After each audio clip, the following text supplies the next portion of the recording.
we're thinking beyond blockchain. This is the noob's perspective. Can a person have duplicate IDs?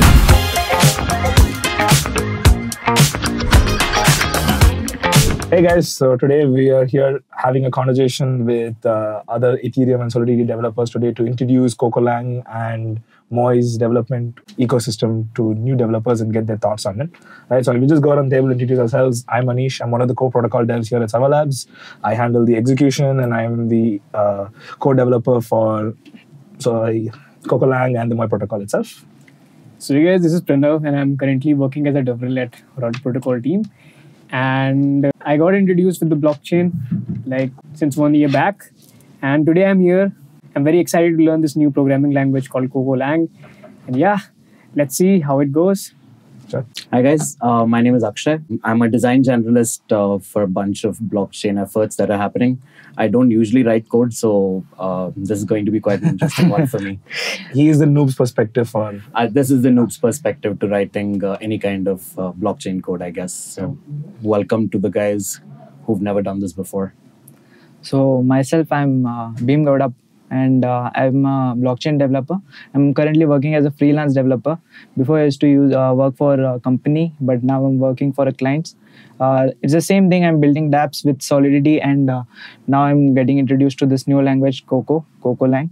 So I hope it would be a lot familiar for me to get familiar with this Cocolang as well.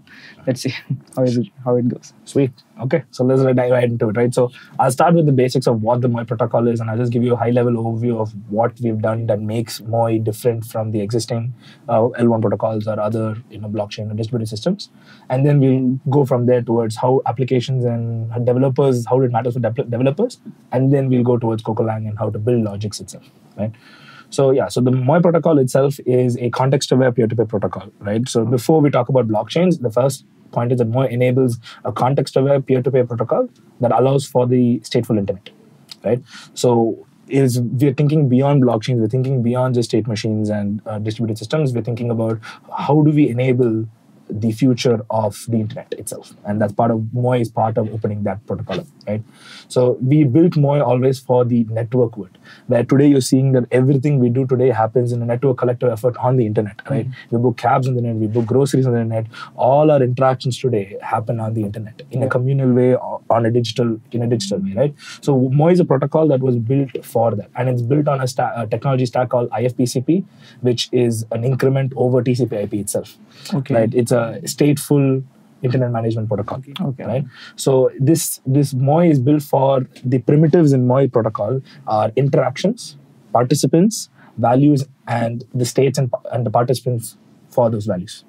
Right? So the primary crux of the entire protocol is the participant. Right? So everywhere you go, our point is that the participant is a primary vector. Everything is driven around the participant, whether it's the consensus, whether it's the fact that something is happening in the network, everything is driven by at least one participant, right? And the belief is that if we want to simulate digital interactions in the internet, we have to simulate real world social behavior. And that starts with having the social actor first, right? So the participant has to be in the network, and the interactions between participants need to be a real component of the protocol. So it starts there. So this is in contrast to today's network protocols, which are for siloed worlds where values and states are part of applications and nodes, right? So applications own the concept of a participant. The participant is not independent of the application, Yes. right? So today Uber decides that Uber has a user called Manish. There's no user called Manish that Uber happens to use, right? You get what I'm trying to say, right? Is what you're trying to say something around the idea of, the same user probably exists in multiple Exactly, places but they happen to have multiple accounts across multiple applications. The user is not himself; it's the app that owns the idea of the user. But the user exists first. The user is the primary key for us, and then the application happens to be someone that uses the user. Okay, so it is like having an ID for the whole ecosystem. Exactly, correct. Okay. And so that translates to the fact that MOI as an ecosystem, when you have multiple networks or interoperability, the user can easily interoperate across multiple networks because the user holds data that's owned. Applications can hold data too, but the primary vector is the user itself. Right? A lot of chains were trying to do this, right? Like with decentralized IDs of some kinds. Of course. Correct. So decentralized ID is one part, but it's also important to carry the concept of a participant, their behavior, their history, their preferences, their state data, that has to carry across networks also. Identifying that Manish Meghanathan has an address OXABC is not all that important. That's just step one. The next step is knowing that Manish Meghanathan, who's 23 years old and has so-and-so history and so-and-so preferences, lives in so-and-so location, how does that also translate across multiple chains over multiple profiles? I might be Manish Meghanathan in my public space, and I might be that Dark Wolfie in my gaming space, and I might have multiple profiles, but then I might carry that profiles across multiple ecosystems and multiple contexts, right? The ability to carry that context over through networks is part of what MOI wants to enable for the stateful internet protocol itself, right? Today, of course, we're focused more on the layer 1 of MOI protocol itself. Obviously, the fundamental layer of that will translate across to multiple chains and multiple interoperable layers over time, right? So MOI is a blockchain itself. Of course. MOI is like a complete layer 1 protocol. If you're familiar with Avalanche, Ethereum, Bitcoin, or any other layer 1 protocol, it's all the way down. It's a new ecosystem and a fundamentally new way of thinking about, blockchains itself, right? And the 3 primary things that we opened up with MOI is that we now have an infinite scale network, right? MOI is not limited to 5 or 10,000 nodes, and it does not bottle off after a certain point. It does not start to have a drop off in speed. The beauty is that the more nodes add on to the network, the more throughput. Efficient. Yes. The throughput of the network just increases per node added to the network, right? Because of the way the cluster is parallel. So this is possible because there are hyperparallel clusters happening on the network, meaning Manish and Akshay can interact simultaneously while Rahul and Ananta are interacting somewhere else in the network. So how do you solve the competing chain problem? Yeah, so that is part of, we'll get a little bit into consensus in a little bit, but we have a completely new consensus algorithm called proof of context, where being the participant is the primary driver, right? And we'll talk about how the data structure looks. But the way we achieve that is first we broke the data structure problem. It's not always a consensus or execution issue. If you solve the data structure, blockchains are fundamentally not a great data structure. So we solve the data structure problem, and we don't even really qualify as a blockchain. It's just a industry buzzword, if you will. The exact data structure we use is called an MDAG, right? And I'll show you what the data looks like in a bit. But now the fact that you've broken up this participant into these multiple chains means if you and I want to talk to each other, all we have to do is lock each other. So once you and I are in a room and we're locked together, there is a proof that we don't exist anywhere else. And once the context of me and you are locked, it's easy for us to do any kind of state transaction on each other. And then when we dismiss each other, we'll have a new state on each other. That's like state channels. It's exactly like state channels, right? So we have a dynamic state cluster that is formed for that interaction. So for a particular interaction between Manish and Akshay, we can form a dynamic state cluster and then dismiss the cluster. And then, meanwhile, your state cluster exists, our state cluster exists, these guys can have their own state cluster.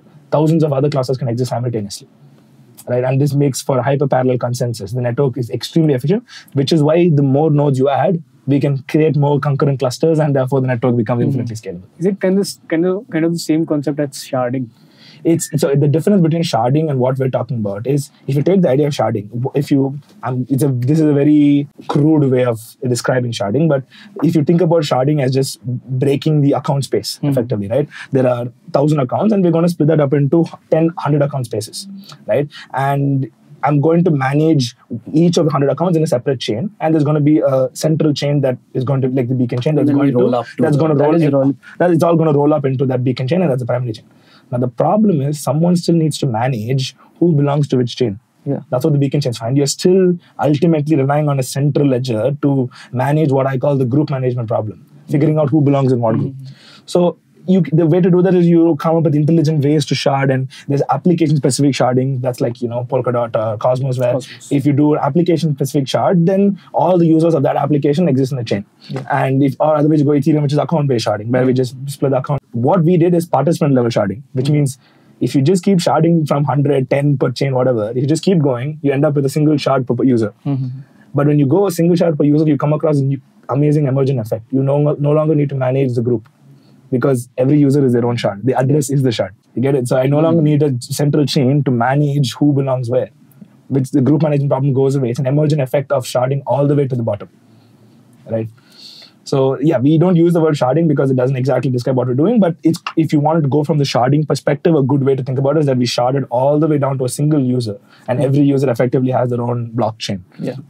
So now instead of multiple apps where you have a user account on every app, yes, now that You are I mean, you are Akshay, and Akshay can interact with applications, with other users. That's it. I mean, just like the scale is basically down to like 8 billion people on the planet, 8 billion shards at minimum. Correct. Yes, but the beauty is the shards are extremely light because of the number of shards we're going to end up having. We have the block size is very efficient, very small because they're designed to be extremely efficient for just simply handling two participants. You're not going to bring the history of everybody.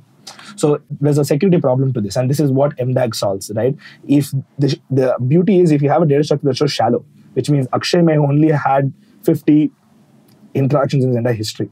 Yeah, I only use correct. So there's only 50 right? blocks on your entire chain. So your chain is generally not as secure. You only have 50 blocks on your chain compared to having 1 million blocks on the chain, right?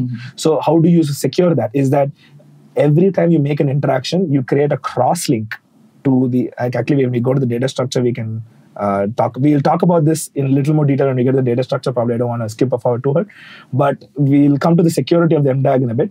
But the idea is that so basically the participant is going to have his own state. His own. He has a state associated with his account, and that state is whenever he is interacting with some other guy, so they will the two states will lock each other. The two contexts will lock each other. Okay. And when the context is locked, it's kind of like saying, I have a proof that Manish is in this room.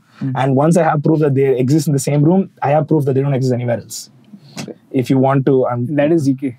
Sorry, that is ZK. It's not that I don't need a zero knowledge there. Like I have proof that I have officially locked you guys, right? And it's like the unique locking resource in Ethereum is something like stake, and in Bitcoin it's like computation cost, right? In MOI it is something called context, and the context effectively translates to a set of nodes. Okay, so for let's say Beam's account, there is going to be let's say 20 nodes. These 20 nodes will change for every time you transition, you have a new state transition, the 20 nodes will change. But if I lock these 20 nodes, now I have a guarantee that the 20 nodes are not anywhere else, which means the 20 nodes for Beam's account are locked into this cluster. Right? So now if I go get 20 of Akshay's nodes, now I have a guarantee in this semi-cluster that Akshay's 20 nodes, Beam's 20 nodes are here, which means Akshay is nowhere else. Because only I could have achieved the lock on those 20 nodes. And Beam is only here because only I could have achieved. So I need 2/3 of each person's lock. So if I have 2/3 of each person, I don't need to worry about the fact that somebody else logged into this channel until we finish our we finish and you dismiss the cluster. Correct. So at a time only one cluster. For a given participant, he's only part of one cluster. Correct. Okay. Right. So that's the context lock. The fact that he is locked to that. This is the main. This is the security principle, right? Also, this is actually kind of cool because now I can't do two concurrent transactions with two different people at the same time. It's the way real world works, right? In the real world, you can think of the fact that there are 4 people here today, but in reality, there's a sequence of interactions happening. One between you and me, then you and me, then you and me. That is true. But it's always just 2 participants or maybe a couple of participants involved in that interaction, but it's always happening in chapters of interactions. It's happening in a sequence. At the time, we can't talk with 2 guys. Actually. So I'm daydreaming, but yeah, that's there's one. So one part of this is so one of the analogies I use here is in the metaverse. Let's say I was using Ethereum as my metaverse backend, right? Like so my metaverse there, and I'm provenancing every event that occurs across the metaverse. Somewhere in the park, I'm petting a dog. Right? It's an event. Manish pets dog, and somewhere in the other corner of the park, Akshay is selling ice cream, right?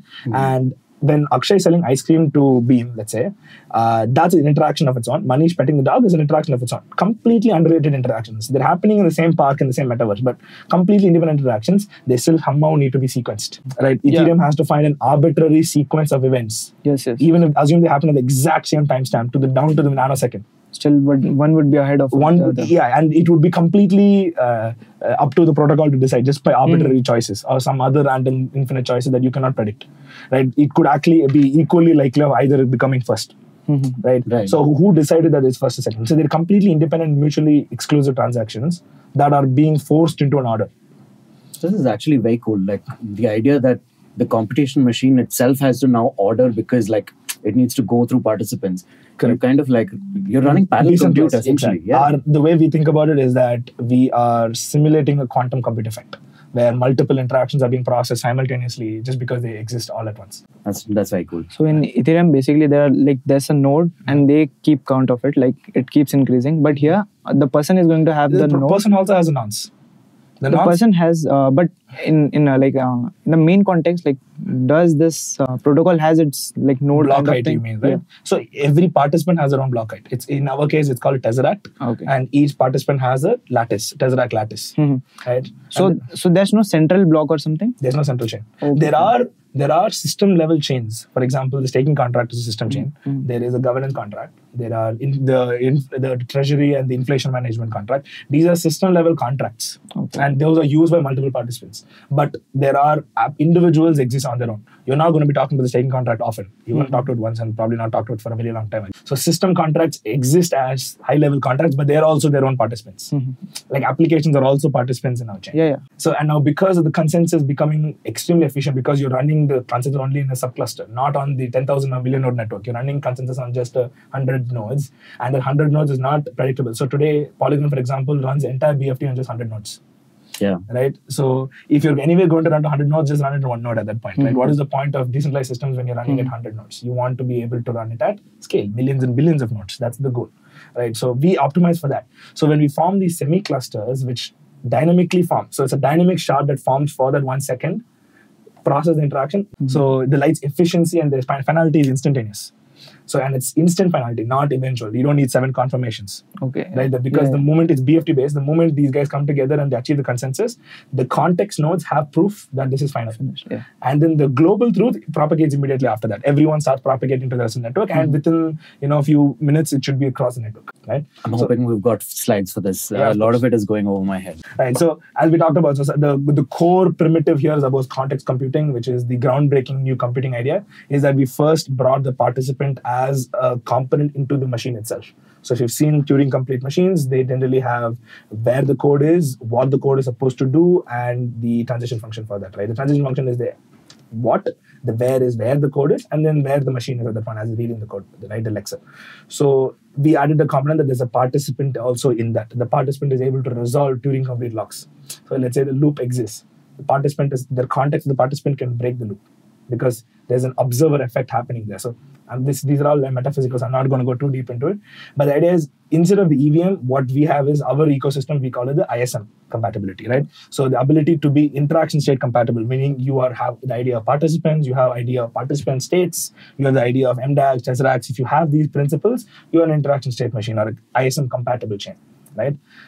And application-specific blockchain, we have participant-specific blockchains. Exactly, right? So for the stateful network itself, like this is our Sarva Labs' long-term vision, of course, is like the K machine is a replacement for the idea of Turing machines itself. It's an advancement on that. And ISM is a real-world ability to implement such a thing on a network-wide system. And IFPCP is the internet protocol we built for that interaction finality. And MOI is the first layer 1 we built on that IFPCP protocol. Right? Tomorrow we could build metaverse networks, P2P databases, other layer 2s on other chains that are more efficient than the primary chain itself, right? So that's the long-term idea. And the outcomes of this is the fact that because of the nature of how we build the chain and the way it's architected, it's extremely simple, right? The use cases are built themselves effectively, super secure, very scalable, infinite node cluster effectively, and very sustainable because each node does very little work itself. Like it's truly decentralized in that sense, right? And the primary engineering paradigms for some of the core components that needed to exist for the ISM to be possible is a secure hyperparallel data structure, the data structure that we talked about, and then a scalable and concurrent cluster that can consensus that can work on that data structure, and then that consensus needs to be able to execute interactions in an interaction-centric compute model. Right? Computation and the virtual machine needs to understand the concept of interactions and participants and context. And you need a programming language that can kind of understand how to write for that language. For each of these components, we built 4 engineering objects, right? So one is multi-link DAG, which is a data structure. Then proof of context, which is our consensus. The PISA virtual machine runtime, which is our execution machine. And the Coco programming language that we are going to go dive into today, right? So this is a very chaotic diagram kind of depicting what the multi-link DAG is. But if you notice, basically, there's Alice's chain, there's Bob's chain, Carl's chain, and Darla's chain, right? Each of them have their own blocks and interact with each other. Now, these black lines you're seeing here, those are the transitive links. So from T0 to T1 to T2, right? But every time Alice interacts, she also creates an interactive link. So Alice, when her first transaction is with Bob, Bob. And that creates an interactive link between Alice and Bob. Yeah. So Alice might have a very shallow chain, just 3 or 4 blocks, but Bob might have 100 chain, 100 Tesseract chain. And now Alice's chain gains security of Bob's chain. Okay, yeah. Because they're all interconnected, and it forms, instead of forming a lengthwise security, the fact that the more confirmations there, every time you form an interactive link, you are creating a stronger and harder crystal. Yeah. And the network becomes stronger and stronger over time because they form not just transitive links but also sideways crystallized interactive links. So let me get this straight. Like if you're going down the black line, that's basically what T0, participants T1, that's participants blocks essentially. Yeah. And the whole idea of doing these kind of roll-ups was, hey, like I run something here and then I put it on the main chain and I get security from the main chain. Yes. So basically, you're getting security from each other. Because they crystallize and they lock each other and they add security to each other. My social contract is stronger when I have more friends. Because the more people I tell my social contract to, the more people will hold me accountable to that. Yeah. Because their chain security depends on me. And if after me, Bob had hundreds of interactions, Bob's interactions are all secure. Bob's first transaction is secured by me. Yeah.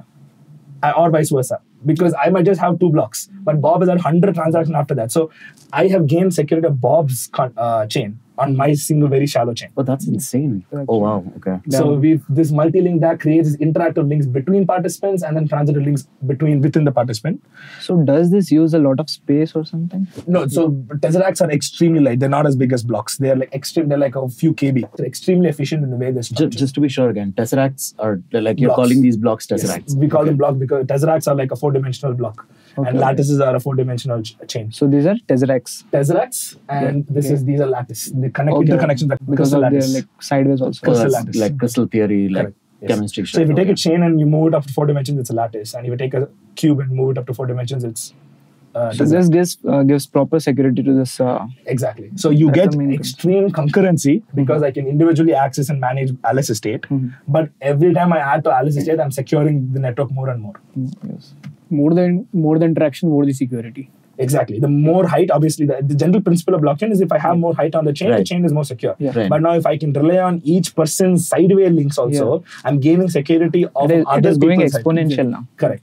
And everybody is secured at the high level by the Genesis lattice. The Genesis lattice is every time a participant is created, they fork off a block from the Genesis lattice. Okay. So Genesis lattice for every participant extends. So that is an 8 billion potentially long chain.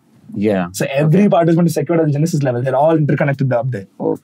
So eventually we'll end up with what 8 billion chains dynamically. If you assume for every single person there's a single chain, at least, then you at least end up with like 8 to 10 billion potential chains, each one potentially securing each other. Everyone is tightly woven together, and every time you add, you're adding to the history in every single way, but maintaining concurrency the whole time. And how this identity is like related to real world, like can have duplicate IDs and all. Yes, they can. So the way that we manage it at a higher level is that we have an ID standard called MOI, and MOI is able to manage multiple wallets or accounts for that participant. And MOI is also wallet compatible with 44, and we have a wallet called IOME that manages that.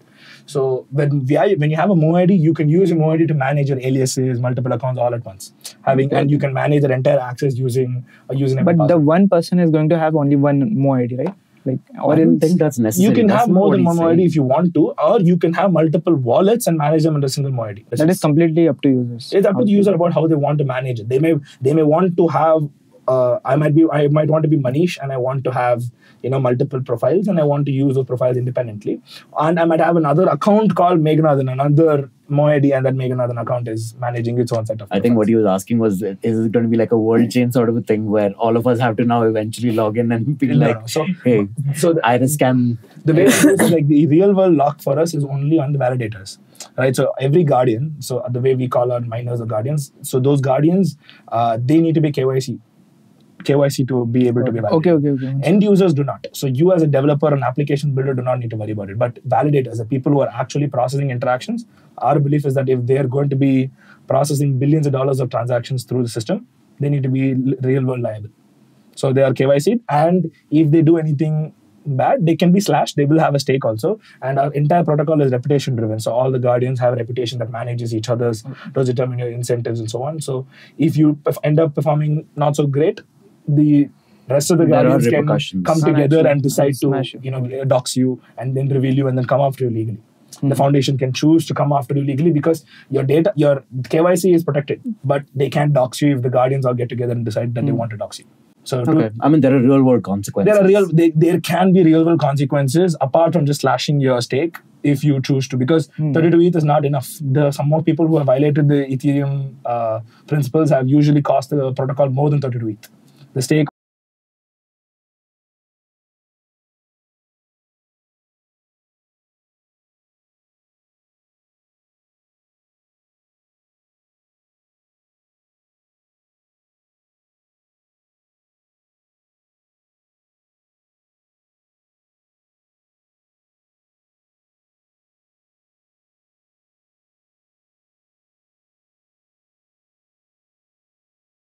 think of blockchains and protocols as governments. I think of them as independent sovereign nations, right? They just happen to exist in the digital world, right? But they're sovereign nations of their own. They have constitutions and they have citizens and they have assets and land and money. So they're effectively true, complete sovereign nations in my mind. But it is what it is. So let's just explore this. Take just one of these interactives, right? Like, so let's take the last one here. This between Alice and Darla. And when I want to achieve consensus on that particular interaction, what happens is there's an interaction consensus that forms around that, right? So red being Alice's context nodes, blue being Darla's context nodes, the black representing the network's entropy. So there are random nodes that come from the network, which are not determined by Alice and Darla, because Alice and Darla could potentially come together and game the system if they don't bring the network's entropy in. So network entropy gets involved, there are some observers and all that, and this forms your 108 node interaction consensus set. They internally from BFT quickly finalize interaction, split, and create this. So this one is the cluster, right? This is the cluster representing the 20 nodes of Alice, 20 nodes of Darla, another, let's say, 45 nodes. That network entropy, like, what decides to actually, like... So once these two are formed, so basically the interaction, like, so once, let's say I find an interaction to Akshay, right? Asset transfer. I'm transferring 50 tokens to him, right? So I'm transferring tokens. 50 Bitcoin? Whatever asset, okay? 50, even 8 is fine. I'm a Bitcoin maxi. Okay, 50 Bitcoin I'm transferring to Akshay, right? So the moment that goes to the IX pool, it's going to get propagated to all the other guardians. Eventually, every guardian is competing to lock Alice and Darla's context. So each of them will go to all of Alice's 20 nodes and say, can I get a lock? Can I get a lock? Can I get a lock? If they're available, they'll say, I'm available here. You have Alice's lock. So if the operator, let's say the operator is you go in and get 2/3 of Alice's nodes. And you also get 2/3 of Darla's nodes.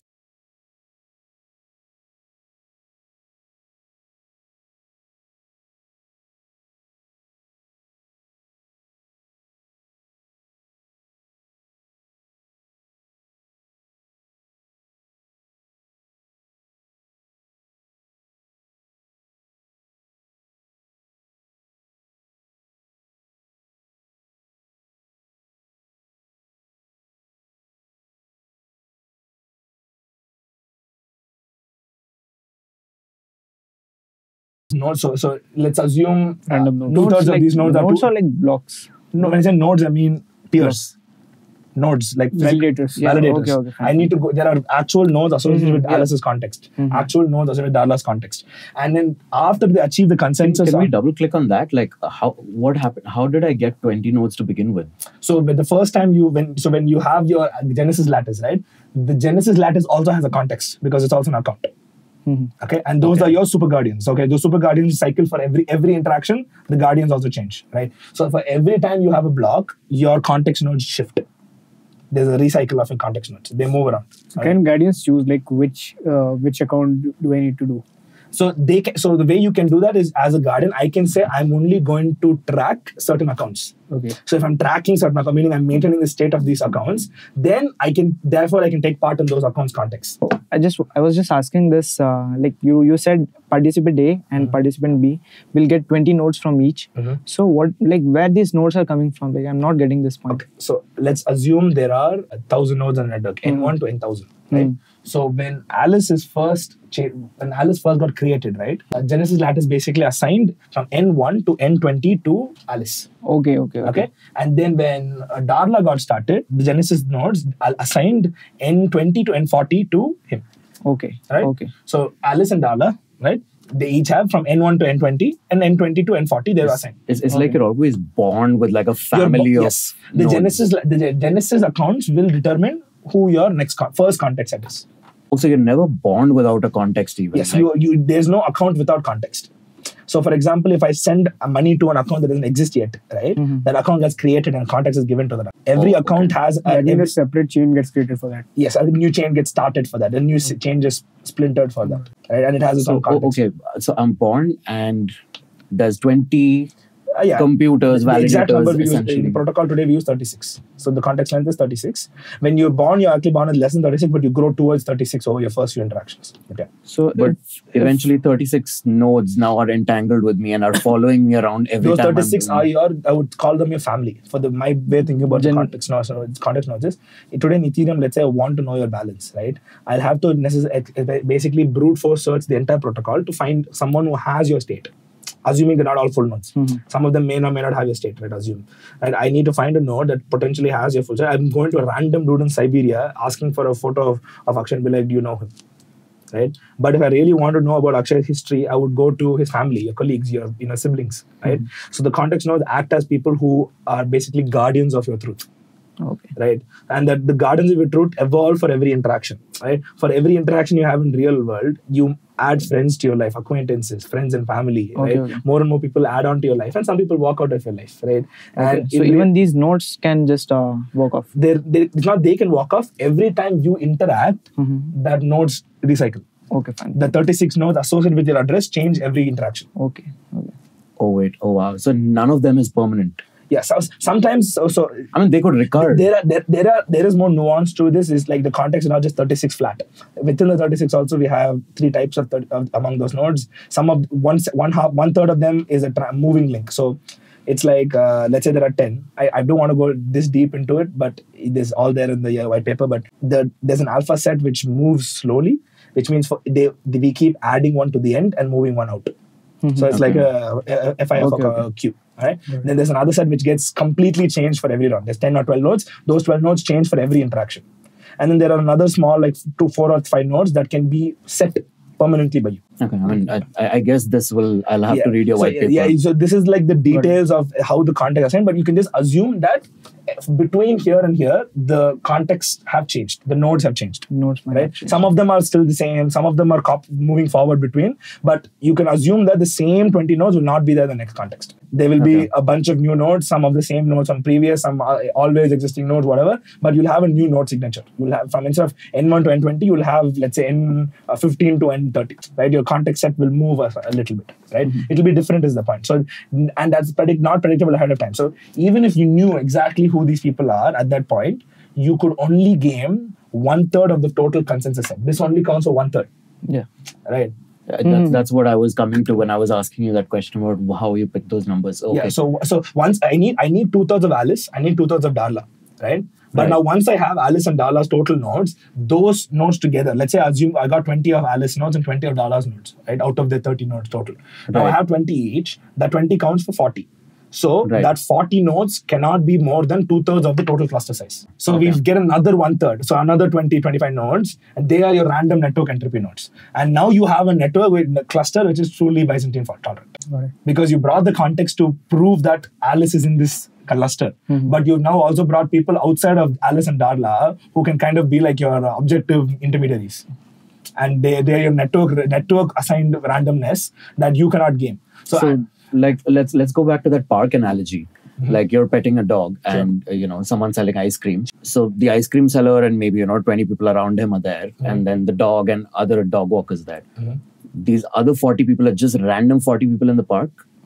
Yeah. Okay. So you can just assume that. Okay. I'll slightly change analogy.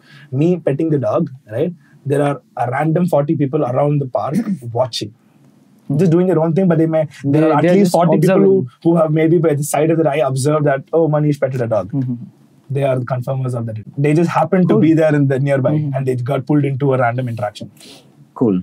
And they have proof that interaction occurred. Right. So yeah, anyways. So this is the idea that I proof of stake, the person who is taking the most amount is having the more probability of getting selected. Correct. So is the same case here? The selection is completely random and it is driven by reputation. If you have a higher reputation, you have a higher chance of getting picked. And reputation is driven by how much stake you have, how much time you spend in the network, how honorable you are with your gas pricing, right? So all that accounts for your reputation. If you are very honorable, you always have all the state data. You're holding more accounts. So the beauty for us is that a full node does not need to hold every account. There are 8 billion accounts. Full nodes can only hold 6 billion. Another full node can hold the other 6 billion. Right, so not everyone needs to hold all the states, right? Because you can decide that I will only hold 20 accounts and I'll only take incentive for the 20 accounts. So there are requirements. Context nodes have to hold the nodes that they are context for. They have to hold the account state, right? That's how they get incentivized, because otherwise they'll not be able to forward propagate the state. Right? So there are rules and around all that, because they won't be involved in the consensus otherwise and stuff like that. So every user can choose that part. Can you take me back to what question you asked again? So like.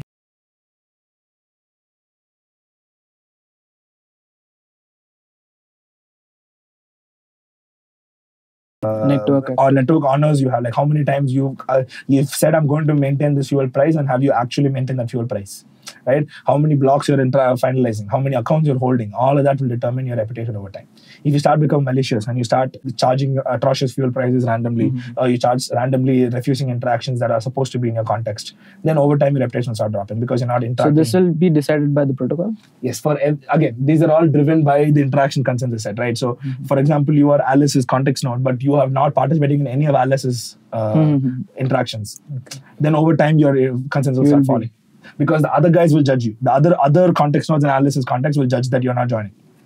So who will actually kick out this, who is not actually participating? The other Alice is not. So the interaction consensus set does a lot more. More than just finalizing the interaction, they will also now determine Alice's next set, Darla's next set. They'll figure out whether anybody in Alice's nodes cheated, anybody in Darla's nodes cheated. They'll do a lot of work apart from just finalizing the interactions. But like there's much more going on into that. Yes, there's a lot happening. It's meant to just finalize the interaction, but it also meant to enable the next interaction to happen well. Yeah. I mean, in a way, they're like not just doing the transaction on the ledger, but they're keeping track of how the mechanism of the ledger keeps working. They determine the clockwork. They keep moving the clockwork. So they're keeping like an internal state of how everyone acted during this transaction. And all that maintained, that's the reputation system that we maintain. And reputation system is actually not stateful. As in, it's not that every node maintains a reputation for every other node. And they can have their own perception of it. It's not Byzantine or it's not stateful. So this protocol is like real world. Like if you earn reputation here, then only you'll be... Exactly. So our goal always is to simulate real world behavior in the protocol. Right? That's always been the goal. So if we always run into design problem, the question always we have is how does the real world solve it, and how can we bring that solve it here? Exactly. That's our way of doing it. So now that we've talked about how the consensus on the network works, let's dive into it as developers, right? How does that all this come to use for us? So within the protocol, there are 3 primary objects or values that you can manipulate are assets, logics, and files. Okay. Right? Assets are like your cryptocurrencies, logics are like your smart contracts, but they're a little bit bigger than that, and files are your blob storage or like, IPFS style file system, right? So you can manage all 3 natively on the MOI protocol, right? And within assets, we have multiple types of assets, whether that's NFTs, fungible tokens, you can have custom asset standards, they're all possible. And within logics, of course, you can have multiple types of state paradigms. We'll get into that as we go into Coco. And within files also, you can have blob data, like, large, chunky, multi-GB data, which like IPFS support. And you can also have small, structured, semi-data, like 1 MB data, which can be accessed by logics. So this will be even able to handle those large files? You can handle large files as well. So we have an IPFS-like subsystem also. And you can store files and then prove. So is this, was this a plan, like, does any other blockchain has something like this where we can store bigger files? Like integrated, you can do it. It's technically possible in Ethereum, but you're using contract space. So basically, it will get the gas costs high, right? Exactly. It's possible, but it's expensive. So here it is. Yeah, here it doesn't store on contract space. It stores like how IPFS works, and you have to pay a certain amount of tokens depending on the storage provider, whatever. You can pay a certain amount of tokens upfront for a certain amount of capacity. So this is much more gas sufficient. Like Yes, we're a lot more gas. So there is a gas version of this gas heavy version of this where you can write straight to contract. There is so that's why I said files are two: the blob storage and the data store. The data store is meant for 1 MB size data, maximum 1 MB. You can store that directly on the contract state, so the contract can access that during runtime. And there's the blob storage which the contract cannot touch. Contract can only prove that the data exists. But it cannot read the data. Those can be your 1 GB, 2 GB files which are storing in blob storage. There are separate validators for that subsystem, apart from your everyday concerns, right? So if you're familiar with some of other serverless products, what we have today with MOI, our storage validators, those storage validators would be part of the protocol, and the protocol can manage the metadata. Today, what we do in MOI today with Ethereum, we can do that today with. So these assets, logics, and files, these primary objects, the difference between us and like other protocols for that matter, like when you do these things, these are objects which are natively understood by the protocol and the state machine, but also participant owned, which means that when you create a cryptocurrency today in Ethereum, you're essentially deploying a smart contract, and the smart contract has a ledger and some token supply, and everything is managed there. Instead, when we create an asset in MOI, the creating an asset is an act of creation on the participant side. I, as a participant, have created an object, means the participant will have an entry in his registry saying, I am the owner of this asset. okay. And there's the balance object for us, if you notice, if you look at Bitcoin, it's just for a given participant, I have 10 BTC, that's it. Right? That's all. Right. That's the only kind of state I can have. If, let's say, I'm on Ethereum, I have my ETH balance in my account, but then I can have my DAI balance or something on the contract. And I have approvals, revocals, expenditure, everything on that side. On the contract side, on the contract side. Whether that's USDT or DAI, whatever. USDT has a balance that Ganesh has 500, Manish has 400. Yeah. Right? But here the participant actually has that state. Correct. So if you move up to MOI's balances, your asset balances are structured into 3 separate parts. One is spendable, which is your actual spendable balances, which is similar to these Native currencies. And we don't just maintain one currency. MOI's cryptocurrency is just one of the hundreds of possible native assets. Okay. Every asset created is a native asset. So all your balances. Okay. So this doesn't have the concept of tokens or anything. Everything is a native currency. Everything is a native currency. Okay. And there's an interaction type to create an asset. And this is also because no contract is storing any statefulness. Correct. You don't have to maintain a stateful contract. So it depends. Maybe you have an asset that has a supply and there is still a stateful lock on the asset. But maybe you don't. Maybe you just have a simple asset that's like an NFT. NFTs don't need state management most of the time. So NFTs can just exist on my wallet and I can just transfer it freely. I don't need a lock. And I might have multiple, like if I don't have a supply modulated asset, for example, it's just a fungible token with a fixed supply always, right? Hundreds of us can just move the transfers without needing to go to the contract. Yeah. There's no contract to go to at all. Okay. All of us just, you can write a contract, attach it to an asset if you want custom user logic and all. But even that can be stateless. We'll talk about that in a little bit. Can we like go back to this? I'm a little confused. Yeah. So let's say Circle puts USDC on Ethereum, right? They put a smart contract on Ethereum, right? Correct. It looks like the USDT token, the USDT part. Right. And now they've like maintained everyone's balances on it. Correct. What happens if Circle comes on MOI? Circle goes to MOI and just says IX asset create. It's a type of interaction we have, right? So, Circle comes in as a participant. So Circle creates an account for itself first. Circle org, whatever, their OX Circle. And Circle sends an interaction to the protocol saying create asset. And upon creating the asset, whatever supply you created will get credited to Circle's wallet. And now Circle can disburse that to whoever they want after that. And there's no contract. There's no contract. This far. They don't need to create a contract at all. And the code for it is basically just this. Okay. To create a native. This is for creating an NFT. But yeah, if you want to create a non-fungible token, instead of standard 1, you just have to make standard 0. So how is it going to help the protocol actually?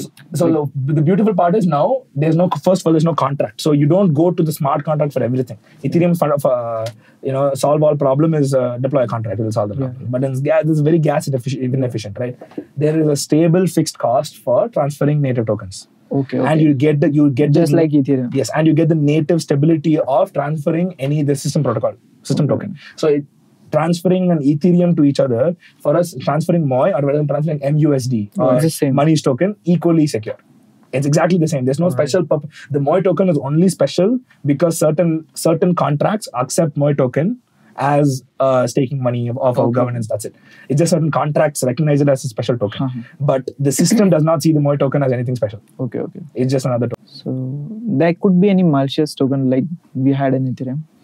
There is a gas cost implication of creating the token, and obviously, if I created the supplier for the token is credited to the creator. The creator then has to go and disperse that to people first before. And creating a malicious token requires writing a contract that is malicious. Here we've avoided that first of all. Okay. You can involve a contract for writing special logics if you wanted to, but we've done our best to prevent you from writing A contract. You can write a contract if you want to. You can still decide that every time you transfer MUSD, you have to pay some 1 MOI token in tax.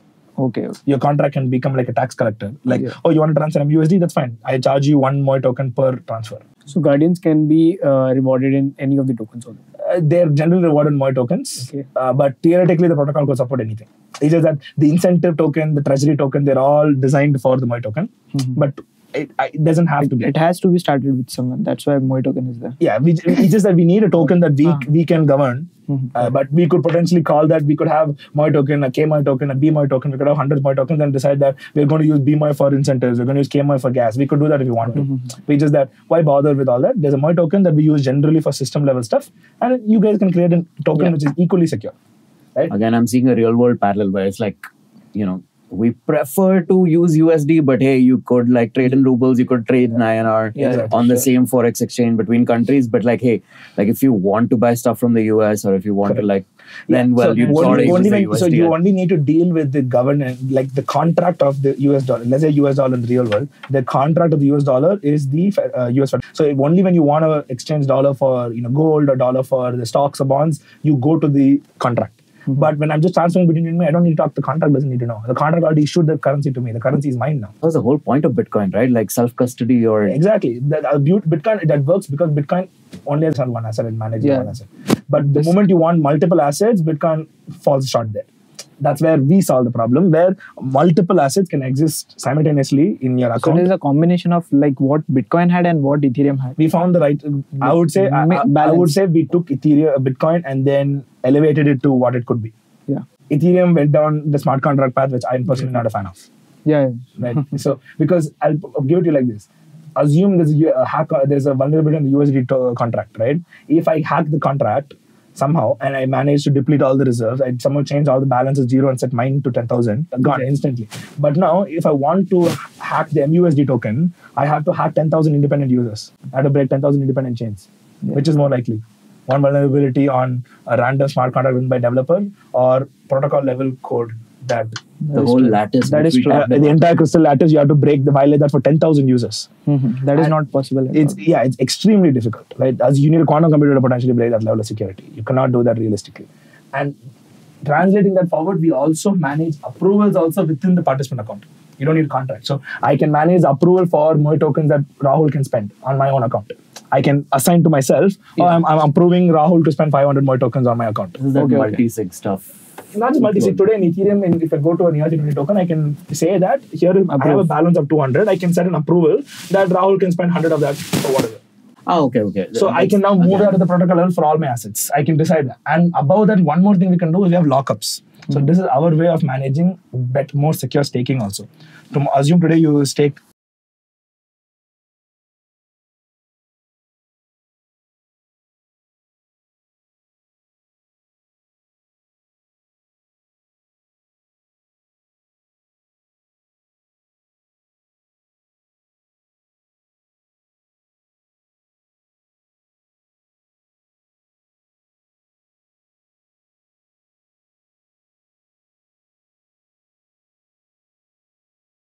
They do. Sometimes they ask you to put a small FD. The money is yours. It's in their bank, but it's your key.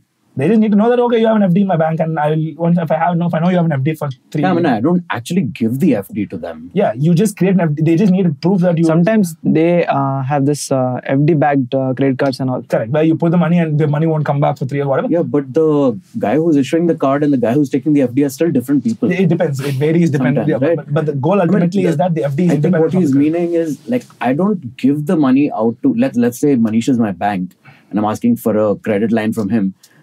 I don't give Manish 50,000 rupees. I just prove that I have 50,000 lying somewhere. Yeah. Exactly. And I authorize him if I do something wrong. Hey, you Most of the time it works like that, but I've seen It's the other way banks. also is true. But Because I got a Give me credit. 50,000. I'm going to put it in an FD, and that FD is your money. But then I need that FD to secure your credit line. Right. But then why and did I that- take the credit card if I already had 50,000 rupees, right? Yeah, I mean, so usually, Yeah, it it's, depends on. There's yeah. not, Because that FD will still earn some interest on also. Yeah, I get it. it's just collateral to hold, right? But in our case, so for example, you wanted to stake MOI tokens for to be a guardian, right? You could stake 32 MOI tokens, let's say. That MOI token will never move out of your account. It will first come to the logic. The logic will take the 32 MOI tokens and put it back in your wallet in the lockup section, which means it's a balance that you cannot spend, but it's still in your account.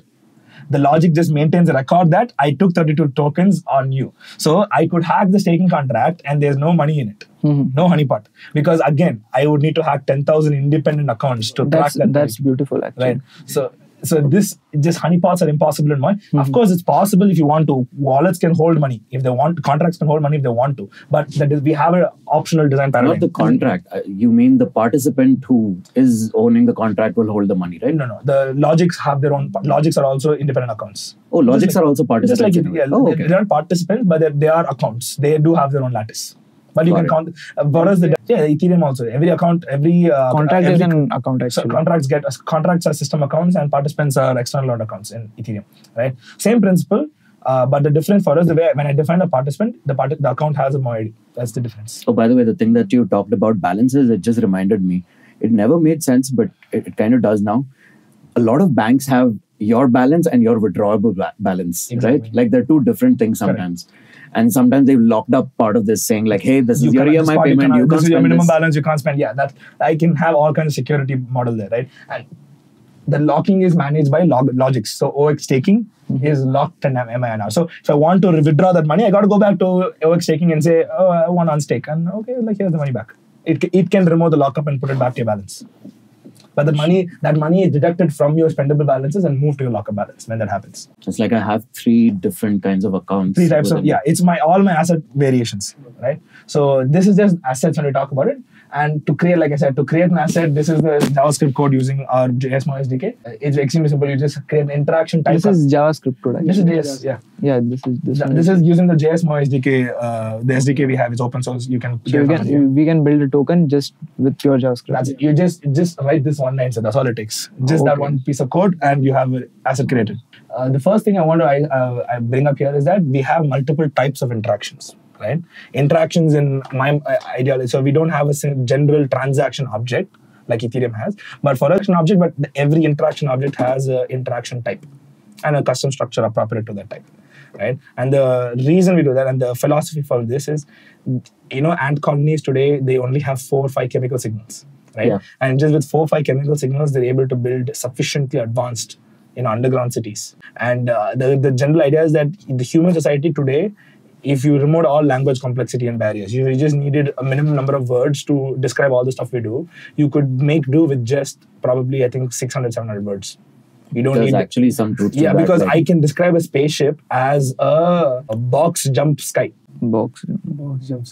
I mean, it's actually true. Yeah. Most people actually, your vocabulary is you keep reusing the same words Correct. over and over Correct. again. When the most same of the time. concept, when the idea of a box that jumps and goes to the sky, if I keep using that word, I might say, oh, you know what, I'll give it now a spaceship. Yeah. Right? It's more understandable and we Correct. don't have to get so much of vocabulary. I would say. The purpose of vocabulary is, of course, to make your sequence of events more consistent, right? That's the meaning of a word. A word is there because Concise. that word needed to be formed to encapsulate an idea that was being repeated continuously, right? Oh, it was too verbose to say Correct. something like, yeah. Dark, liquid, light, fire, oil. Oh, okay. Right? That makes so sense. the point is you can describe quite complex ideas with a sequence of more primitive ideas, right? So the general principle is that everything humans do today, we could do quite efficiently with just 700, 800 words. Something in the That would be more efficient. not more efficient. It's more efficient for what we do today.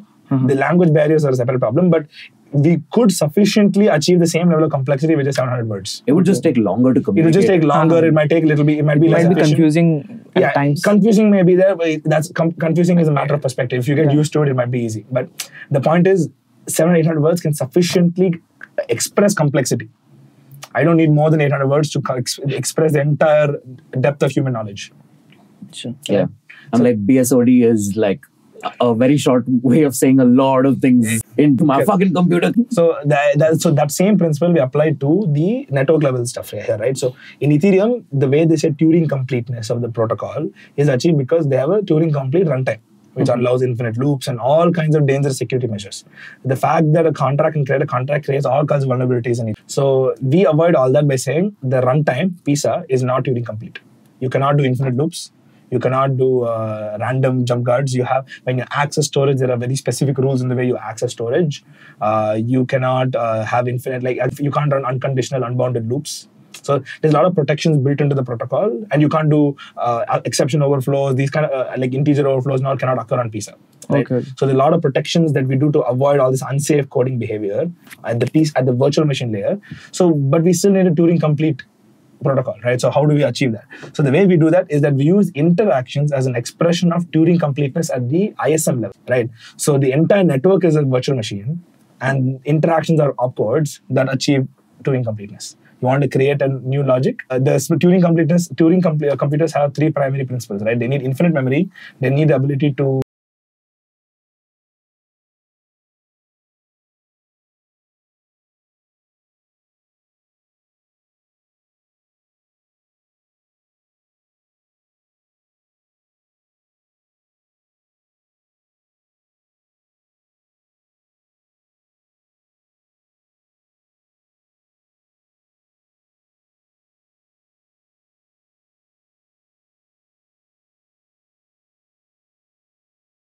you cannot, for example, create a logic from a logic. The smart Contracts cannot create contracts, actually. create not contracts, right? So if you want, but you want ability for creating contracts, you have a interaction called IX logic deploy.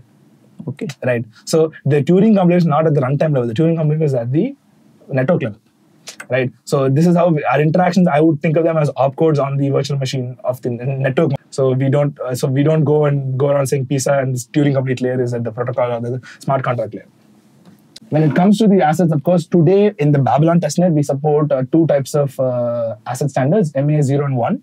And the goal is that we can support multiple asset standards, like your ERC20. So MA 0 is like your ERC20 tokens, your fungible tokens, supply modulated, and MA 1 is like your ERC721, which is your NFTs. Right now, you only have these two. Right now in Babylon today, there is only two supported ones. Over the next few releases, we are planning on expanding these, and these are not fully standardized yet. We're still going through the standardization process for how these assets will work. But for now, we have 0 and These are more than enough because only these are being used. Correct. For the most part today, this covers 90% use cases, right? And once we have asset-based logics on top of this, you have expanded that even further. Is this literally like what most of you use? Yeah. Most of the time only. The one thing missing is ERC1155. For multi-token standard, where you can have multiple NFTs and assets defined in one contract. In our case, that doesn't matter because we never support that. Even that is not being used too much. In games. Just in games. Yeah, because those games have like NFTs, they have skins, yada yada. Tokens. So, correct. So ERC1155 doesn't make sense for our protocol because all the assets are rolled at the participant level. Yeah. So the 1155 demo makes sense because the participant itself is having a 1155 contract internally. Yeah. Okay. Right. So you only need to describe an NFT and a non-fungible token, and that's your ERC20 and 721 tokens. Right? So this is good enough for now, and you can supply. There is a validation that for MAS1 tokens, you can only have supply of one. You can have MAS1, which is NFTs. This NFT. You can only have supply of one. If you have supply of one, meaning there's only one unit. Or there exists only one of these tokens. One of these tokens. So if you want, for example, let's say BAYC, Yuga Labs, those things, each of them is an independent NFT. Right. They'll each have an independent asset ID. Yeah, that is true. So you deploy that. But it wouldn't be a collection this time. Yes, it won't. That collection management is up to the application to manage, right? So. For example, Yuga Labs uses an ERC1155. They don't use 721 because they created a collection of NFTs. So most of the wait, they're not. I didn't even know this. The Yuga Labs NFTs are not NFTs. Literally, they are single fungible assets. Basically, they're not today. There's one contract which is logically representing multiple sub assets. Okay. So this ape one, like most of these smart contract like NFTs, these are collections, right? But here you said there's only one. Yeah, the limitation today is that this is what we've defined. Obviously, that's what MAS 2, 3 and all will probably allow you to do. Where you can have multiple supply, and then where we can support sub-indexing of the assets now. So these are like the ideas we've not opened up yet. So the collection part is not there. Collection part is not there. So if you want to have a collection that is the same asset ID, but there are sub-assets under the asset ID, That is not currently possible. Okay. So that is the kind of things that we're trying to open up. So as soon as you send that interaction, you're going to get an IX hash, and then you can wait on the receipt, and when it's done, you'll be able to print the receipt confirming that the asset has been created. Right. So developing on MOI That's pretty cool. Like the same code for like ERC20 as well as NFT. Yeah, correct. You just need to change the standard and the symbol or the supply, whatever you want. Where's the standard actually? Standard right there under inside the payload. ME is so one. This is 1. 0, and then the symbol is whatever your asset symbol is, and then the supply you want for that asset. Okay, sure. Understood. Right. So you don't have to deploy a contract, nothing. You don't have to write. So for creating an asset, you don't have to write Coco code. Yeah. Coco is just for the logic part. If you need the code, yes, you need execution. You need custom logics. That's where Coco comes in.